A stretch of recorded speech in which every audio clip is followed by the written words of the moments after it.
Hi guys, this is SK. 2016லேருந்து 2021 வரைக்குமான அந்த 5 வருஷத்தில் நாம் தமிழர் கட்சியோட ஒருங்கிணைப்பாளர் சீமான் அவர்கள் 2021 எலெக்ஷன் அன்னைக்கு அவர் தாக்கல் பண்ண அஃபிடவிட்டில் வந்துட்டு அவர் வருமானமாக காட்டினது ஒரு நீங்கள் யோசிச்சு பாருங்கள் எவ்வளோ இருக்குன்னு. வெறும் 12,000 13,000க்கு தாண்டாமல் அந்த 16லேருந்து 20 வரைக்குமான காலகட்டத்தில் 12,000 13,000 ரூபாய்க்கு மேலே ஒரு வருஷத்துக்கான ரெவன்யூவை தாண்டலை. ஆனால் 20லேருந்து 21 அப்படியே கான்ட்ராஸ்ட்டு 1000 ரூபாய் தான் என்னோட வருமானம்னு சொல்லிட்டு வருமான வரியவே தாக்கல் பண்ணியிருக்காரு. ஒரு கட்சியோட ஒருங்கிணைப்பாளராக இருந்துட்டா நமக்கு இந்த வரவு செலவு கணக்குன்னு வந்துட்டு ஒரு ஒரு ஒரு அங்கம் இருக்கும். இப்போ 1000 ரூபாய் வருமானம் வர்ற ஒரு மனுஷன் தன்னோட வருமானத்தையே வந்துட்டு நிலையாக காட்டாத ஒருத்தராக இருக்கிற மாதிரி தான் எனக்கு தெரியுது. எனக்கு இதை பேஸ் பண்ணி வர்ற கேள்விகள்லாம் என்னென்னா, ஃபஸ்ட்டு இந்த மனுஷன் எப்படி வாழ்கிறாரு, எப்படி வாடகை கொடுக்குறாரு, எப்படி மளிகை வாங்குறாங்க, எப்படி பால் வாங்குறாங்க, எப்படி வந்துட்டு ஒரு இன்டர்நெட்டை வந்துட்டு சார்ஜ் பண்ணுறாங்க, எப்படி வந்துட்டு பெட்ரோல் போடுறாங்க, இவங்க வண்டிக்கு எப்படி இந்த கூட்டங்களை நடத்துகிறாங்க.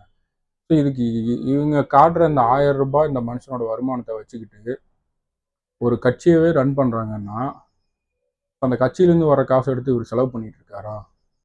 இது என்ன மாதிரியான முன்னெடுப்பு? ஃபஸ்ட்டு தன்னோட நான் ஊழலை ஒழிக்க வந்தேன், நான் வந்து ஊழலில் தெளிச்சு போன அதிகாரிகளை வந்துட்டு மாற்ற வந்திருக்கேன், நான் மொத்த அரசியல் கட்டத்தையே நான் வந்துட்டு மாற்றி அமைக்க வந்திருக்கேன், என்னோட தமிழ்நாடு, என்னோட தமிழ் தேசம், என்னோட தமிழ் இனம் மொத்தமாக வந்துட்டு அவங்கள நான் தான் காப்பாற்ற போகிறேன் அப்படின்னு சொல்லிட்டு இருக்கிற ஒரு மனுஷன் அவரோட வருமானம் வந்துட்டு 1000 ரூபாய்ன்னு காட்டும்போது எனக்கு இங்கே தான் சந்தேகம் ஜாஸ்தியாக இருக்குது. ஒரு 1000 ரூபாயை வச்சு அந்த மனுஷன் எப்படி வாழ முடியும்?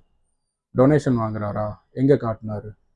வருமான வரியில் வந்துட்டு அவருக்கு அதை தவிர அந்த அஃபிடவிட்டில் அதை தவிர அவருக்கு அடிஷ்னல் ரெவன்யூ வரக்கூடிய எந்த ஒரு ஸ்ட்ரீமுமே இல்லை. அவருக்கு வந்து ப்ரைவேட்டாக ஒரு கம்பெனி இல்லை, எந்த கம்பெனிலையும் ஜாயின்ட் பார்ட்னராக இல்லை எனக்கு வந்துட்டு அன்பளிப்பாக வருது, எனக்கு வந்து திரள் கொடுத்துட்டே இருக்காங்க அப்படின்னா அந்த மாதிரியான ஒரு சோர்ஸ் ஆஃப் இன்கமும் அந்த இடத்துல வந்துட்டு அவர் காட்டல. 1000 ரூபாயை வச்சுக்கிட்டு ஒரு மனுஷன் வாழ்கிறாருன்னா நீங்கள் எப்படி வந்துட்டு இந்த நாட்டை வந்து காப்பாற்றுறதுக்கு நீங்கள் முயற்சி பண்ணிட்டு இருக்கீங்கன்னு எனக்கு புரியல. சரி, இவரோட வருமானம் தான் இப்படி இருக்குன்னு பார்த்தா இவரோட நாம் தமிழர் கட்சியோட பேஜுக்குள்ளே போயிட்டு நீங்கள் அந்த கூட்டங்கள் பொதுக்கூட்டங்கள்னு சொல்லிட்டு ஒரு பேஜ் இருக்கும், அதில் போயிட்டு பார்த்தீங்க அந்த பக்கத்தில் போய் பார்த்தீங்கன்னா இவங்க அடுத்து கண்டக்ட் பண்ண போகிற மீட்டிங்க்கு வந்துட்டு ஃபண்ட் ரைஸ் பண்ணுறாங்க. எவ்வளோன்னா ஒரு திருச்சியில் நடக்க போகிற மீட்டிங்காக 2 கோடி ரூபாய்க்கோ இல்லை வந்து ஒரு 3 கோடி ரூபாய்க்கோ வந்துட்டு அவங்க ஒரு ஃபண்ட் ரைஸ் பண்ணுறாங்க. 10% 20% தான் கலெக்ட் ஆகுது. ஆனாலும் அந்த மீட்டிங் நடக்குது. அந்த அடிஷ்னல் ரெவன்யூ, அதாவது டெஃபிசிட் இருக்கும் இல்லைங்களா? இப்போ 2 கோடி ரூபாய் ரைஸ் பண்ண வேண்டிய இடத்துல 50 லட்சம் தான் நான் ரைஸ் பண்ணியிருக்கேன்னா அந்த 1.5 கோடியை வந்துட்டு எங்கே வந்து அவங்க கலெக்ட் பண்ணுறாங்க? இதுதான் இவங்களோட சோர்ஸ் ஆஃப் இன்கமே அப்படின்னா இதை எப்படி வந்துட்டு கண்டக்ட் பண்ணுறாங்க? இந்த கேள்வியும் வந்துட்டு ஓடிட்டே இருக்குது. இது வந்து எங்கேருந்து கொண்டு வர்றாங்க? யார் இவங்களுக்கு வந்துட்டு ஃபண்ட் பண்ணுறாங்க? எல்லாருமே ஒரு அவங்களோட தொண்டர்கள்கிட்ட இருந்து வாங்குற மாதிரி இருந்துச்சுன்னா இத்தனை நாள் வந்துட்டு அவங்க கட்சியை ரன் பண்ணுறதுக்கான வாய்ப்பே இல்லையே. எப்படி பார்த்தாலும் எல்லா இடத்துலையும் வந்து அவங்களுக்கு வருமானத்தில் அடி வாங்கிட்டே தான் இருக்காங்க, ஆனாலும் கட்சி ரன் பண்ணுறாங்க.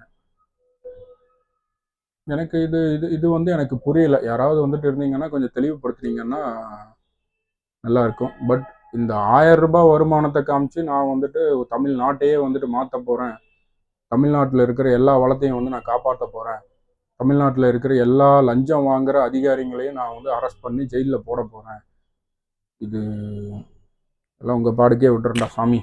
ரீசெண்டாக வந்துட்டு ஒரு நேர்காணல் ஒன்று போயிருக்கோம் ஒரு ப்ரைவேட் சேனலில். அதில் வந்துட்டு ஒருத்தர் கேள்வி கேட்பார், என்னென்னா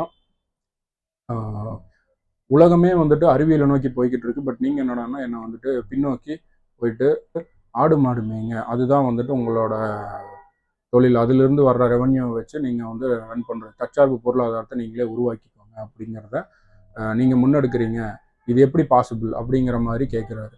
கூடவே இன்னொரு வார்த்தையும் சொல்கிறாரு, எனக்கும் விருப்பம் தான், எனக்கும் வந்துட்டு விவசாயம் பண்ணணும், எங்கள் ஊர் வந்துட்டு பச்சை பசேல்னு இருக்கணும், பச்சை பசுமையாக இருக்கணும் அப்படின்னு சொல்லிட்டு அவரும் வந்துட்டு சொல்கிறாரு. ஆனால் அதுக்கு இவர் கொடுத்த விளக்கம் என்னென்னா, நீ ஏன் வந்துட்டு அதை வந்து குலத்தொழில்னு சொல்லி கேவலப்படுத்துகிற, அவங்களையே வந்துட்டு இழிவுபடுத்துகிற அப்படிங்கிற மாதிரி இவர் சொல்லியிருப்பார். அவர் வந்து கரெக்டாக தான் பேசியிருக்காரு. அவர் வந்து கேள்வி வந்து சரியாக தான் கேட்டிருக்காரு. ஆனால் இந்த மனுஷன் வந்துட்டு அவரை வந்து டாமினேட் பண்ணுற மாதிரி அவரை வந்து கில்ட்டியாக ஃபீல் பண்ண வைக்கணுங்கிறதுக்காக வந்துட்டு நீ ஏன் இழிவாக பேசுகிற, நீ ஏன் வந்துட்டு தரந்தாழ்ந்த என்ன சொல்கிறது, இழிவாக பேசுகிற, நீ ஏன் வந்து அவங்கள கீழ்த்தனமாக வந்துட்டு பேசுகிற அப்படிங்கிற. எனக்குமே அது புரியலை. என்கிட்ட நிலமே இல்லை. என்கிட்ட வந்துட்டு ஒரு எனக்கு விவசாயம் பண்ணணும்னு ஆசைன்னா எனக்கு நிலம் வேணும். எனக்கு நிலம் வேணும்னா வந்துட்டு நான் சம்பாதிக்கணும். சம்பாதிச்சு தான் வாங்க முடியும். குத்தகைக்கு எடுத்து போடுங்கன்னா அதுக்குமே நான் காசு தான் கொடுக்கணும். சும்மா கொடுப்பானா? கொடுக்க மாட்டான். அப்போ நான் குத்தகைக்கு போகணுன்னாலும் எனக்கு வந்து ஒரு ஒரு என்கிட்ட வந்துட்டு ஒரு ஒரு அமௌண்ட் ஆஃப் பணம் இருக்கணும். அந்த பணத்தை கொண்டு போய் கொடுத்தா தான் அவன் குத்தகைக்கு கொடுப்பான்.